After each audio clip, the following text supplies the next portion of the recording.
नमस्ते सदावत्सले मातृभूमि, जय हिंद दोस्तों। मैं किशन आपका स्वागत करता हूं। तो चलिए शुरू करते हैं आज के डिफेंस समाचारों को। चलिए बढ़ते पहले डिफेंस अपडेट की तरफ, जो कि एचएएल को लेकर आ रही है। दोस्तों, एचएएल का दूसरा एलसीए तेजस ट्रेनर अब अपनी पहली उड़ान के करीब पहुंच चुका है और इस दूसरे लाइट कॉम्बैट एयरक्राफ्ट तेजस ट्रेनर को दोस्तों LT-5202 भी कहा जाता है, जिसे कि एचएएल के द्वारा तैयार किया गया है। और इसकी पहली उड़ान का मतलब है कि ये फिर अपने प्रोडक्शन के लिए रेडी हो जाएगा और इस महीने के अंत में इसकी पहली उड़ान हो सकती है। LT-5202 ट्रेनर LT-5201 के आधार पर ही तैयार किया गया है, जो कि पहला ever series production standard LCA trainer है, जिसने 5 अप्रैल 2023 को अपनी पहली उड़ान सफलतापूर्वक पूरी की थी और लगभग 35 मिनट तक ये उड़ान थी, जो कि भारत की स्वदेशी विमानन क्षमताओं में एक महत्वपूर्ण मील का पत्थर भी साबित हुई।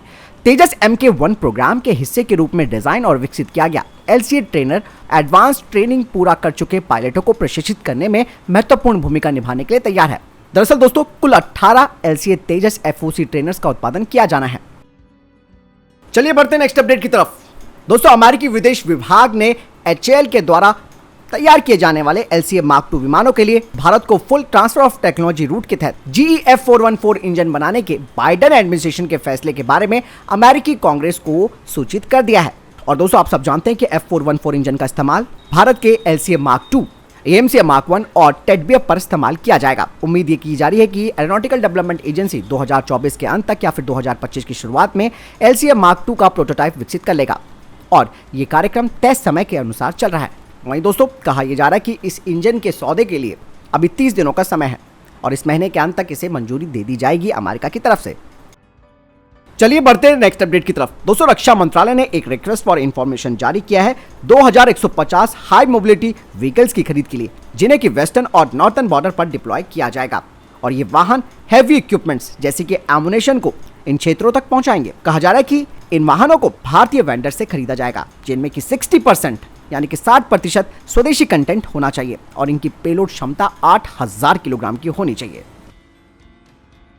बढ़ते नेक्स्ट अपडेट की तरफ। दोस्तों, गार्डन रीच शिप बिल्डर ने घोषणा की है कि वे थर्ड और last project 17A class advance guided missile frigate को 17 अगस्त को लॉन्च करेगा। गार्डन रीच शिप बिल्डर पहले प्रोजेक्ट 17A फ्रिगेट को इंडियन नेवी को 2025 में सौंप देगा कमीशनिंग के लिए। आपको बता दें कि GRSC 3 प्रोजेक्ट्स को तैयार कर रहा है प्रोजेक्ट 17A फ्रिगेट्स के लिए। वहीं Mazagon dock ship builder 4 project पर काम कर रहा है प्रोजेक्ट 17A फ्रिगेट्स के लिए। चलिए बढ़ते हैं नेक्स्ट अपडेट की तरफ। दोस्तों, एचएएल का विचार है कि वो अपने 25 यानी कि 25 किलो न्यूटन वाले STFE-25 इंजन, जो कि आफ्टर बर्नर मॉड्यूल के साथ हैं, उनका इस्तेमाल 2 अनमैन्ड एरियल कॉम्बैट व्हीकल्स पर करेगा, जो कि कैट्स प्रोग्राम के तहत तैयार किए जा रहे हैं, जिन्हें कि कैट्स वॉरियर विंगमैन प्लेटफॉर्म कहा जाता है। कहा जा रहा है कि इसके अलावा बड़े प्लेटफॉर्म जैसे कि अनमैन्ड स्ट्राइक मिशन पर भी इनका इस्तेमाल किया जाएगा। एचएएल STFE-25 इंजन को jet powered high altitude long endurance class UAV पर भी लगाएगा, जो कि कैट्स प्रोग्राम के तहत तैयार हो रहे हैं। चलिए बढ़ते हैं नेक्स्ट अपडेट की तरफ। दोस्तों, DRDO और लार्सन एंड टुब्रो के द्वारा तैयार किया जा रहा लाइट टैंक, जिसे कि जोरावर भी कहा जाता है, उसमें कुछ बाधाएं आ रही हैं। कहा जा रहा है कि इस टैंक के डिजाइनरों ने विचार किया है कि इसमें जो पहले जर्मन MTU इंजन लगाया जाना था, उसकी जगह अब अमेरिकन एडवांस कॉम्बैट इंजन इसमें लगाया जा सकता है। हालांकि इस तरीके के बदलाव के बारे में सार्वजनिक तौर पर जानकारी नहीं आई है। दरअसल इंजन बदलने का निर्णय जोरावर लाइट टैंक के रोल आउट को 4 महीने और आगे कर देगा, क्योंकि टैंक के हल को अमेरिकी इंजन के साथ फिट किया जाना है। अधिकारियों ने कहा कि जनवरी 2024 तक लाइट टैंक के प्रोटोटाइप को तैयार कर लिया जाएगा। चलिए बढ़ते हैं नेक्स्ट अपडेट की तरफ। दोस्तों, DRDO new long range anti ship missile तैयार कर रहा है, जिसका फैब्रिकेशन शुरू हो चुका है और इसकी टेस्टिंग 2024 में होगी और इसकी 1500 किलोमीटर की जबरदस्त रेंज होने वाली है और इसकी क्वाजी बैलिस्टिक ट्रेजेक्टरी होगी, जो कि इसे हाई एल्टीट्यूड तक पहुंच प्रदान करेगी, वो भी टारगेट को हाई स्पीड से स्ट्राइक करने के लिए, और ये एक्यूरेसी के साथ दुश्मनों के डिफेंसेस पर स्ट्राइक कर सकती है। वहीं दोस्तों, कोस्टल डिफेंस बैटरीज की अगर बात की जाए इसकी, तो इन्हें फ्रंट लाइन वॉरशिप जो कि भारतीय नौसेना के हैं, उन पर तैनात किया जाएगा। बढ़ते नेक्स्ट अपडेट की तरफ। दोस्तों, चाइना लगातार एक के बाद एक उपलब्धि हासिल कर रहा है। ऐसे में दोस्तों, कहा जा रहा है कि चाइना ने अपने J-25 generation stealth fighter jet का जो प्रोडक्शन रेट है उसे बढ़ा दिया है। अब दोस्तों, कहा जा रहा है कि 100 एयरक्राफ्ट वो हर साल तैयार करेगा। अभी तक 2022 में वो 70 एयरक्राफ्ट हर साल तैयार कर रहा था।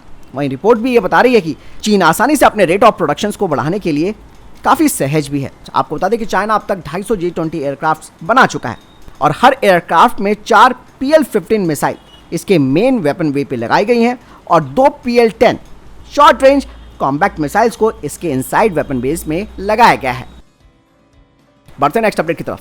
दोस्तों, चाइना और ताइवान की दुश्मनी लगातार बढ़ती जा रही है। ऐसे में भारत भी दोस्तों काफी सतर्क है और अब भारत ने एक ऐसा कदम उठा लिया है जिसकी वजह से चाइना बिलबिला सकता है। दरअसल भारतीय सेनाओं के जिसकी वजह है कि भारतीय सेनाओं के 3 रिटायर्ड चीफ्स को ताइपे में यानी कि ताइवान में होना। दरअसल भारतीय सेना के पूर्व मुखिया जनरल रिटायर्ड MM नरवणे, पूर्व वायुसेना प्रमुख RKS भदौरिया और भारतीय नौसेना के पूर्व नौसैनिक प्रमुख एडमिरल करमवीर सिंह इस वक्त ताइवान की राजधानी ताइपे में है। तीनों सेना प्रमुख हैं वो ताइवान की तरफ से आयोजित की गई केटागलन फोरम की तरफ से आयोजित किए गए इंडो पैसिफिक सिक्योरिटी डायलॉग में पहुंचे हैं और यहां पर ये तीनों भारत का प्रतिनिधित्व कर रहे हैं। दोस्तों, भारत ने हमेशा से ताइवान के लिए अपना रुख बिल्कुल साफ रखा है, इसलिए भारत ताइवान के साथ अपनी नजदीकियों को काफी बढ़ा भी रहा है। भारत की एक रणनीति है जिसके तहत तीनों पूर्व सेना प्रमुखों को ताइपे भेजा गया। मतलब साफ है कि चाइना एक तरफ ताइवान को परेशान कर रहा है तो दूसरी तरफ वो भारत को भी परेशान कर रहा है। तो ऐसे में भारत यहां पर एक रणनीति भी तैयार कर सकता है। चलिए बढ़ते नेक्स्ट अपडेट की तरफ। दोस्तों, रशिया ने यूक्रेन के युद्ध में अब अपनी KH-50 मिसाइलों को जंग के मैदान में उतार दिया है। दोस्तों, ये मिसाइल काफी पावरफुल मानी जाती है और कहा जाता है कि दुनिया का शायद ही कोई ऐसा एयर डिफेंस सिस्टम है जो इसे रोक सकता है। ऐसे में अब ये कहा जा रहा है कि यूक्रेन को ये मिसाइलें बर्बाद कर सकती हैं। रशिया के पास वैसे तो कई शक्तिशाली क्रूज मिसाइलें भी हैं, लेकिन उनका इस्तेमाल उसने यूक्रेन में काफी कम किया है। दरअसल KH-50 मिसाइल का इस्तेमाल करने वाली रिपोर्ट इसीलिए भी सही ठहराई जा सकती है क्योंकि इसका खुलासा सबसे पहले एक यूक्रेनी जनरल स्टाफ ने भी कर दिया था, जिसमें उन्होंने कहा था कि रशिया ने अपनी KH-50 मिसाइलों का उत्पादन फिर से शुरू कर दिया है। यानी यूक्रेन के जनरल स्टाफ ने यह भी कहा था कि पहले KH-50 परियोजना रूस के लिए कोई व्यवहारिक नहीं थी क्योंकि उनके पास इससे बेहतर मिसाइलें हैं जिसका नाम KH-101 है। लेकिन रशिया ने इस साल फिर से KH-50 क्रूज मिसाइलों का बड़े पैमाने पर उत्पादन करना शुरू कर दिया है। KH-50 की अगर बात करें तो दोस्तों, ये मिसाइल लगभग 6 मीटर लंबी है और इसका वजन 1600 किलोग्राम है और इसकी मारक क्षमता दोस्तों 1500 किलोमीटर से अधिक है और ये मिसाइल क्रूज स्पीड पर 700 किलोमीटर प्रति घंटा और इसकी अधिकतम स्पीड 950 किलोमीटर प्रति घंटा है, जो कि यूक्रेन के लिए एक बहुत बड़ी टेंशन बन चुकी है। बढ़ते नेक्स्ट अपडेट की तरफ। दोस्तों, भारत और चाइना में अब नेपाल के काठमांडू तक रेल पहुंचाने को लेकर एक वर्चस्व की जंग शुरू हो चुकी है और हाल ही में आपने देखा होगा कि रक्सौल काठमांडू रेलवे का अंतिम लोकेशन सर्वे भारत ने नेपाल को सौंपा है, जिसके बाद चाइना बैकफुट पर आ गया है। चाइना ने भी अब नेपाल की राजधानी काठमांडू तक रेलवे लाइन जोड़ने के प्रयास तेज कर दिए हैं। चाइना की योजना है कि वो अपने केरोंग को काठमांडू रेलवे लाइन से जोड़ देगा।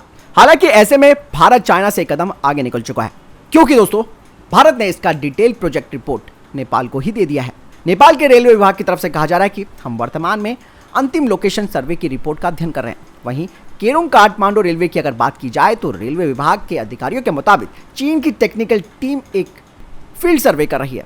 फील्ड सर्वेक्षण भी लगभग पूरा हो चुका है। चीन की टीम हवाई सर्वेक्षण, special technical study, on site survey और निर्माण की स्थिति का अध्ययन कर रही है। वहीं नेपाल के एक पूर्व राजदूत ने कहा कि भारत पिछले कुछ वर्षों से चीन को पाकिस्तान की तुलना में बड़ा खतरा मानता आया है क्योंकि भारत पहले ही आर्थिक रूप से पाकिस्तान को काफी पीछे छोड़ चुका है और दुनिया की प्रमुख शक्तियों के रूप में उभरा है और यही वजह है कि भारत नेपाल में चाइना के प्रभाव को बढ़ाना नहीं चाहता।